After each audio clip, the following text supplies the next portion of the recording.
Professeur Ansou, bonjour. Bonjour Madame Posse. Alors nous sommes ici avec vous au CHU de Brazzaville. Est-ce que vous pouvez nous dire exactement dans quel service? Merci Madame. Nous sommes dans le service de neurologie qui est donc situé au 4e étage du bâtiment à 5 étages. C'est un service qui est constitué d'une dizaine de neurologues, une médecin gériatre et 2 médecins généralistes. Et parmi les dizaines de neurologues, il y a un professeur titulaire, votre humble serviteur, et 3 professeurs agrégés dans l'équipe. D'accord. Et on a une équipe infirmière aussi, en sachant que le service de neurologie, il n'y a pas que ce 4e étage. On a une autre unité qui est située juste au-dessus des urgences, qui est l'unité spécialisée dans la prise en charge des accidents vasculaires cérébraux. Et c'est la même équipe médicale qui s'occupe et du 4e étage et de l'unité neurovasculaire. D'accord. Alors justement, on est ici pour parler ensemble des accidents vasculaires cérébraux, AVC, qu'on emploie couramment dans le langage.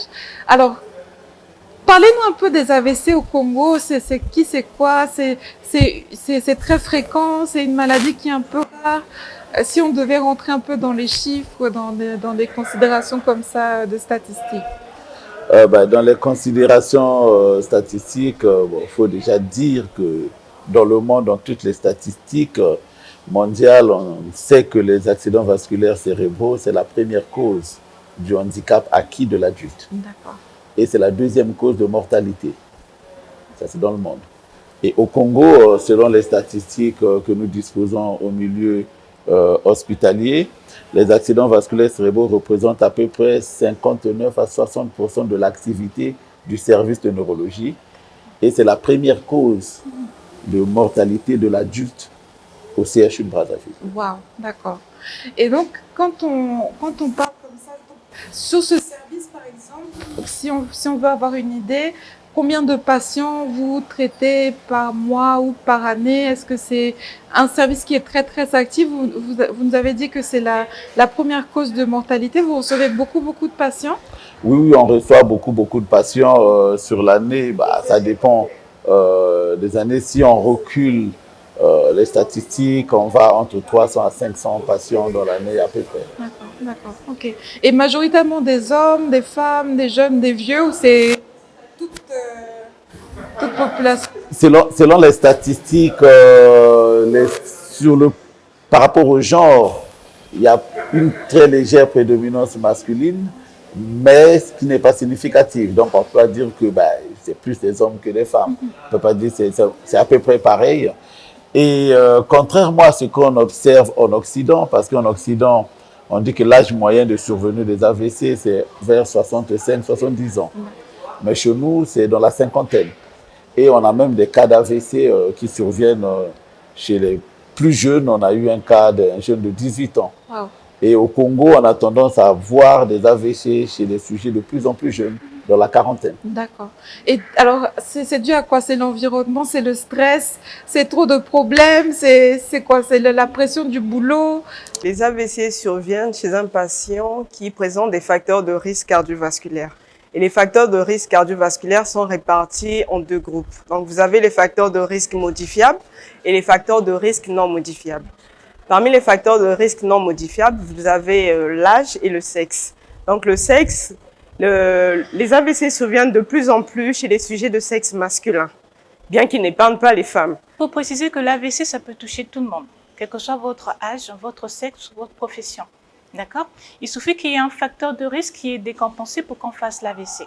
D'où l'intérêt de pouvoir connaître ces signes-là, justement. Est-ce que la sorcellerie peut provoquer l'AVC? Bon, on est dans un contexte africain où il y a des choses en Afrique que nous, médecins ou scientifiques, on maîtrise peut-être pas et qu'on pourra peut-être pas y rentrer dedans parce qu'on n'a pas la maîtrise de la chose. Mais il y a certaines personnes, quand ils font leur AVC, parfois hémorragique, qui débutent par des céphalées violentes, qui disent que la Betsingante était à Boutou. D'accord. Alors, en matière de signes, je vous propose de garder en mémoire un acronyme, VIT. Et dans VIT, on a V qui signifie visage. Alors, on peut se retrouver avec la moitié inférieure du visage qui ne bouge plus correctement. D'accord? Une partie du visage qui s'est affaissée. On parle d'asymétrie faciale. I, mis pour une incapacité. On peut se retrouver avec une incapacité à mobiliser le membre supérieur ou le membre inférieur ou carrément un hémicorps. T, mis pour des troubles de la parole.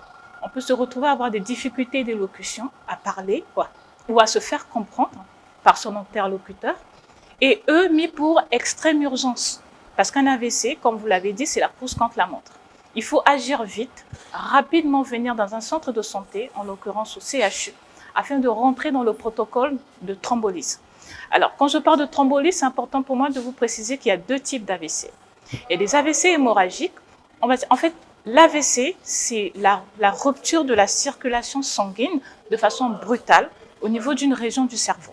Il peut s'agir d'un AVC hémorragique, c'est-à-dire qu'il y a un vaisseau qui s'est rempli dans le cerveau et il y a du sang qui s'est répandu. Il peut s'agir d'un AVC ischémique où il y a un caillot qui a bouché un vaisseau et voilà, la région intéressée est endommagée. Donc en matière de thrombolyse, ça concerne les AVC ischémiques, d'où l'intérêt de venir rapidement, de rentrer dans le protocole, d'être intégré dans le protocole vasculaire qui consiste à aller rapidement, c'est-à-dire faire une imagerie cérébrale, en l'occurrence une IRM ou un scanner cérébral, afin déjà de commencer à faire le diagnostic lésionnaire, c'est-à-dire préciser quel est le type d'AVC. Et en cas d'AVC ischémique, on rentre dans le protocole thrombolyse. Tout ça, c'est pour la prise en charge et le soin de l'AVC. Maintenant, je voudrais vraiment qu'on plonge avec vous, professeur, dans comment, voilà, j'ai fait mon AVC, je suis venue à l'hôpital. Comment se passe la prise en compte? Déjà, est-ce que c'est toujours le même traitement? Et puis rassurer aussi, est-ce que vraiment au CHU, est-ce que je dois attendre d'être évacuée en Europe ou est-ce que vraiment sur place, au CHU, si je fais un AVC, on peut me soigner? Merci. Je commencerai peut-être vers la dernière partie de votre question. Je me rappelle bien quand je suis rentré ma formation il y a exactement 15 ans maintenant.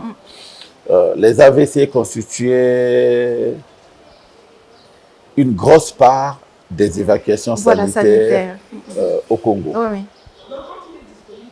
Et avec l'organisation que nous avons eue, un peu plus de main-d'œuvre, un peu plus d'expertise dans la matière, je pense qu'on a réduit de façon très significative les évacuations sanitaires dues aux accidents vasculaires cérébraux. Quand on prend les statistiques du ministère avant, je vais dire 2012-2014 et après 2014, il y a des années où vous allez vérifier où on n'a peut-être pas eu plus de 5 évacuations sanitaires dues aux accidents vasculaires cérébraux. Et sur le plan traitement, comme vous avez dit, il y a une trentaine d'années, quand quelqu'un faisait un AVC, on le mettait dans un lit et on s'attendait à la grâce divine. Mais il y a beaucoup de choses qui ont été développées. La neurologie de façon générale ou les accidents vasculaires cérébraux de façon particulière ont bénéficié des grands changements en termes de prise en charge. Et parmi ces prises en charge, il y a ce qu'on appelle les unités neurovasculaires. Nous avons dit que nous avons une unité neurovasculaire que nous avons mis en place au CHU en janvier 2014. Donc ça fait un peu plus d'une dizaine d'années. L'unité neurovasculaire en soi a prouvé son efficacité en termes de réduction de la mortalité et du handicap quand on revoit le malade à distance. Et donc, un malade qui est hospitalisé en unité neurovasculaire et un malade qui est hospitalisé dans un service de neurologie classique, celui qui est à l'unité neurovasculaire, indépendamment des traitements, tire un bénéfice énorme en termes de réduction de la mortalité et de la récupération fonctionnelle à distance. Je parle brièvement du traitement préventif parce que nous avons ce qu'on appelle la prévention secondaire. Et la prévention secondaire, c'est quelqu'un qui a déjà fait un AVC et donc on sait qu'il a des facteurs de risque. Il faut prévenir les récidives pour qu'il ne refasse pas un autre AVC. À ce moment-là, on va agir sur la pression artérielle, donc on met en route des traitements antihypertenseurs, sur le diabète, s'il est diabétique, donc un traitement antidiabétique, sur le cholestérol, mettre un médicament contre le mauvais cholestérol que nous appelons les statines, sur l'alimentation, sur l'exercice physique. Donc ça, ce sont des éléments qui feront que le sujet ait moins de risques de refaire un AVC. Et quand c'est un type particulier comme l'accident vasculaire cérébral ischémique, nous mettrons ce qu'on appelle les antithrombotiques. Donc ça peut être l'aspirine ou un anticoagulant. D'accord. Ou un autre antiagrégat plaquettaire. Et là encore, je souris un peu parce que au début, quand quelqu'un faisait un AVC, vous voyez qu'il fait un déficit moteur majeur et on lui prescrit de l'aspirine 100 mg. Voilà, c'est ça. Et quand il rentre chez lui, il dit, mais j'ai fait dire, une maladie aussi grave. On s'est trompé. On me met de l'aspirine et puis c'est à dose pédiatrique. Oui, c'est ça. Et donc, c'est pas ça, non, parce que l'aspirine à faible dose, Oui. c'est pas pour la douleur. De fluidifier le sang. Voilà, c'est pas pour la douleur ni pour la fièvre, mais ça permet de fluidifier le sang. D'accord, oui. Et dans le traitement curatif, ce qui s'est déjà passé, nous avons des traitements comme de la rééducation pour la récupération motrice. D'accord. On fait la réduction fonctionnelle. Oui. Si quelqu'un a perdu le langage, on va faire intervenir un orthophoniste. Maintenant, dans les traitements curatifs spécifiques à l'accident vasculaire cérébral ischémique, nous allons faire ce qu'on appelle de la recanalisation. Donc, on va essayer de rouvrir l'artère qui est bouchée. D'accord. Parce que l'artère est bouchée par un caillot. Il faut donc des techniques qui vont permettre de déboucher cette artère. Et actuellement, il y a deux principaux médicaments ou techniques qui permettent de déboucher l'artère. Il y a la thrombolyse. Et là, on utilise donc un médicament qui va fluidifier le sang de façon importante pour détruire ce caillot. Et il y a la thrombectomie mécanique où on va passer avec un guide par une artère au niveau de la cuisse pour remonter ce guide jusqu'au niveau de l'artère qui est bouchée. Et on va capturer le caillot dans une sorte de filet pour déboucher l'artère. Ça, ces deux techniques, vous les pratiquez ici au CHU, la thrombectomie et la thrombolyse? Non, la thrombectomie, on ne la pratique pas. D'accord. Parce que ça nécessite un équipement un peu plus lourd. Et il faut aussi des formations. D'accord. Mais la thrombolyse, par contre, la thrombolyse, on l'a fait ici. Nous sommes prêts pour la pratiquer. On a des médicaments thrombolytiques qui nous ont été... enfin, des médicaments thrombolytiques qui sont disponibles déjà à Brazzaville grâce à une coopération entre le ministère de la Santé et une ONG américaine qu'on appelle Direct Relief. Et donc, on a des thrombolytiques. On va donc démarrer la thrombolyse de façon systématique pour tous les malades éligibles. Et donc, la thrombolyse, on ne l'a pas pratiquée de façon courante depuis un moment, juste parce que le médicament en soi, pour un adulte normal, coûte à peu près 1,5 million. Donc, si le malade devrait payer, ça lui coûterait à peu près 1,5 million. D'accord, le traitement. Et donc, mais là, vous avez avec ce que nous avions eu, donc une bonne nouvelle, avec ce que nous avons eu par le biais du ministère et Direct Relief, le thrombolytique sera donné gratuitement aux malades éligibles. D'accord. Je dis bien gratuitement. Le malade n'aura pas à payer pour ce traitement. 500 000. Mais le malade à la perfusion et au bilan biologique qui seront réalisés. Et il n'y a que le médicament thrombolytique qui sera gratuit. Une économie substantielle parce qu'on parle de 1,5 million. Bien sûr. C'est une très très forte somme. Et donc à ce moment-là, ça sera un petit effort de la part du malade et son entourage pour couvrir le reste des soins. D'accord. Et quand on dit les malades éligibles, alors quels sont-ils ces malades éligibles? Les malades éligibles, c'est donc les malades qui font un accident vasculaire cérébral ischémique, donc avec un vaisseau qui est bouché. C'est que ce type d'AVC. Et les malades qui viennent dans les 4 heures qui suivent le déficit. Le traitement ne peut administrer que dans les 4h30. Et comme nous estimons que le parcours intra-hospitalier entre le moment où le malade arrive, qu'il fasse son scanner ou son IRM, que le médecin prenne la décision, ça peut nous prendre une trentaine de minutes. Donc on se dit, le malade qui arrive dans les 4 heures, c'est mieux.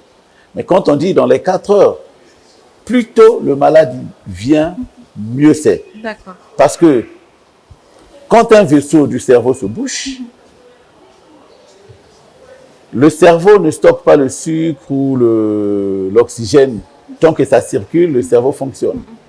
Et quand un vaisseau se bouche, une bonne partie du cerveau qui est alimentée par ce vaisseau arrête de fonctionner. Les cellules arrêtent de fonctionner. Oui. Mais ces cellules sont encore viables. D'accord, on peut les récupérer. Donc si je débouche aussitôt, oui. Ces cellules qui ont arrêté de fonctionner donc, vont participer à la paralysie. D'accord. Si je débouche aussitôt, ce malade récupère complètement. Complètement, d'accord. Okay. Maintenant, plus nous avançons dans le temps, on estime que quand un vaisseau se bouche, par minute, on perd à peu près 1 milliard de neurones. Wow. Et donc, plus on avance dans le temps, plus la partie centrale qui est bouchée, les cellules meurent et deviennent irrécupérables. Et quand on va vers 3 heures du temps, la zone qui est complètement détruite va correspondre à la zone qui était à peu près viable. Et donc là, le bénéfice du médicament devient faible, avec un risque de transformer le cerveau, de transformer cette zone en saignement, en une hémorragie. Une hémorragie cérébrale. Voilà. Et donc, quand on fait un AVC, au début, on ne peut pas savoir si c'est une hémorragie ou une ischémie. Et donc, c'est qu'on dit au malade, dès que quelqu'un proche fait un AVC, donc un signe neurologique qui survient brutalement, amenez-le tout de suite à l'hôpital. À l'hôpital. De préférence au CHU de Brazzaville. Et c'est à nous de prendre en charge le plus tôt et dire que c'est une ischémie qui répond aux critères. On va faire la thrombolyse.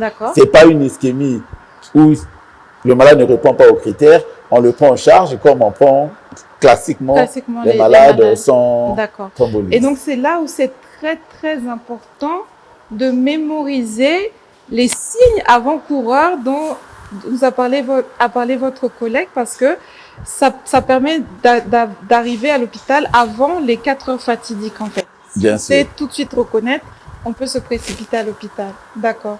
Alors, à partir de quand? C'est-à-dire, demain, je ne sais pas, un proche fait un AVC, est-ce qu'on peut déjà venir au CHU, bénéficier du traitement partiellement gratuit, ou bien c'est à partir de quand? Quelles sont les dates de début, de fin de cette prise en charge gratuite? Je vous ai dit que le médicament est déjà disponible à Brazzaville. D'accord. La semaine prochaine, certainement que le ministre de la Santé fera une action de façon officielle à ce sujet. Mais dès aujourd'hui, si quelqu'un, parce que les équipes ont déjà été formées au CHU, les médecins sont prêts, les infirmiers sont prêts. Et donc, aujourd'hui, si un malade fait son déficit neurologique et qu'il vient au CHU dans les délais rapidement, il peut bénéficier de sa thrombolyse. Et je répète encore, le médicament thrombolytique est gratuit. Donc, il n'y a pas de facture, il n'y a pas de... Voilà. OK.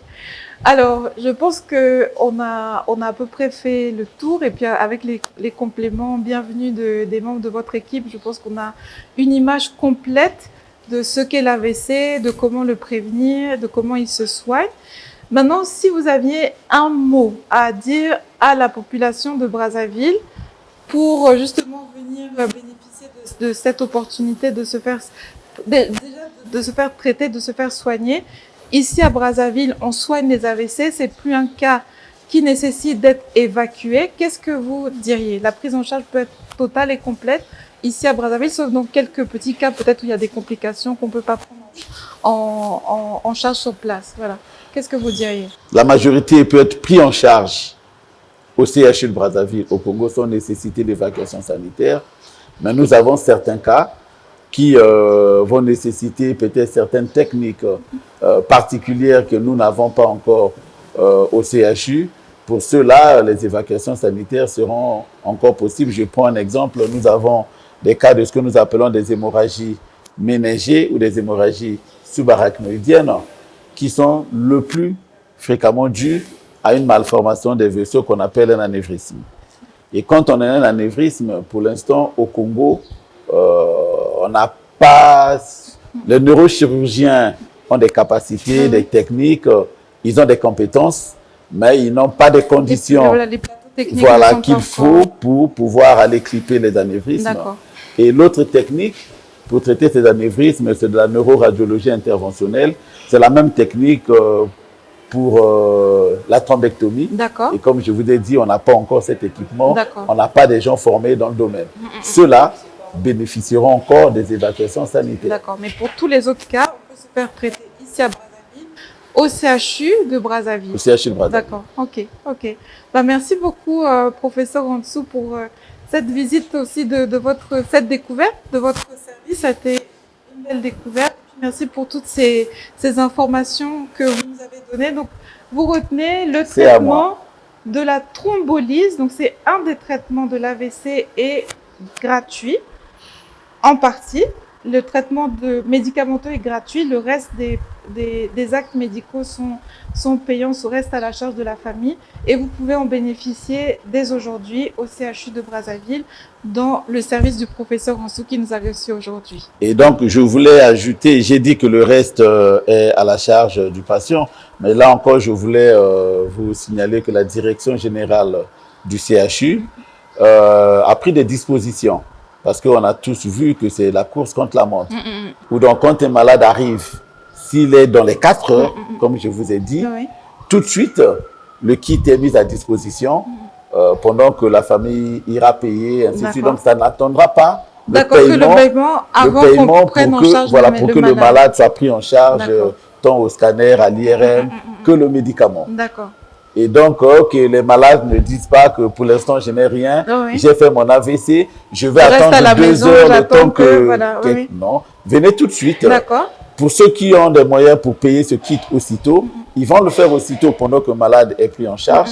Pour ceux qui n'ont pas les moyens de le faire aussitôt, le CHU mettra en œuvre les mécanismes de recouvrement D'accord. des frais de ce kit. D'accord, d'accord. Donc vous avez bien entendu. Dès que vous avez les signes, avant de pouvoir, n'attendez pas, courez à l'hôpital, au CHUB, où vous serez pris en charge par le professeur Ansou et son équipe. Voilà. Merci, professeur. C'est à moi. Agir vite, venir vite, le CHU vous attend.